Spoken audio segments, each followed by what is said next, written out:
ভারতীয় সিনেমা নিয়ে কথা বললে যে কয়জন সুপারস্টারের নাম সবার আগে আসে, থেলাপতি বিজয় তাদের মধ্যে অন্যতম। রোমান্স থেকে শুরু করে কঠিন অ্যাকশন সব জায়গাতে তার রাজত্ব। ইতিমধ্যে তিনি ভারতের তামিলনাড়ু রাজ্যের মুখ্যমন্ত্রী হয়ে ইতিহাস সৃষ্টি করেছেন।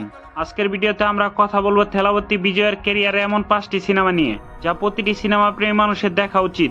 তালিকায় 5 নম্বরে আছে 2017 সালের ব্লকবাস্টার মুভি মার্শাল।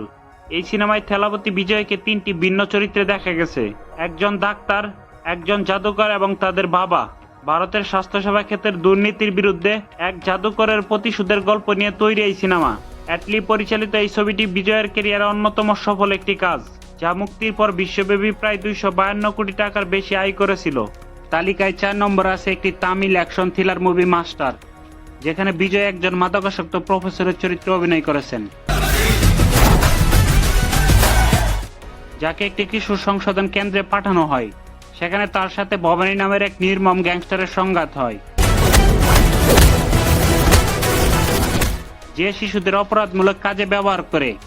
এক মর্মান্তিক ঘটনার পর নিজেকে শুধরে নিতে এবং শিশুদের বাঁচাতে তিনি রুখে দাঁড়ায়। এই সিনেমাটি 2021 সালে মুক্তি পায় এবং বক্স অফিস থেকে 254 কোটি টাকা কালেকশন করে। তালিকায় 3 নম্বরে আছে 2024 সালে মুক্তিপ্রাপ্ত দ্য গ্রেটেস্ট অল টাইম। এটি একটি সায়েন্স ফিকশন অ্যাকশন ড্রামা। এখানে বিজয়কে 2টি চরিত্রে দেখা যায়: একজন special anti terrorist squad member হিসেবে তার অতীত এবং বর্তমানের এক টান টান উত্তেজনায় গল্প ফুটে উঠেছে এই সিনেমায়। ভিএফএক্স আর বিজয়ের এনার্জি ছিল জাস্ট।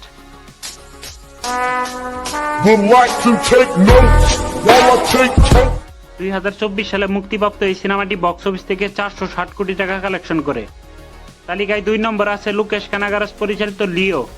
এটি লোকেশ সিনেমাটিক ইউনিভার্সের একটি অংশ। একজন সাধারণ ক্যাফে মালিক পার্থিবইকে আসলে গ্যাংস্টার লিও দাস। এই রহস্য আর দুর্ধর্ষ অ্যাকশন সিকোয়েন্স সিনেমাটিকে এক অন্য উচ্চতায় নিয়ে গেছে। সিনেমাটিতে উচ্চমাত্রার সহিংস অ্যাকশন দৃশ্য রয়েছে। 2023 সালে মুক্তিপ্রাপ্ত এই সিনেমাটি বক্স অফিসে ব্লকবাস্টার হয় এবং বক্স অফিস থেকে 607 কোটি টাকা কালেকশন করে।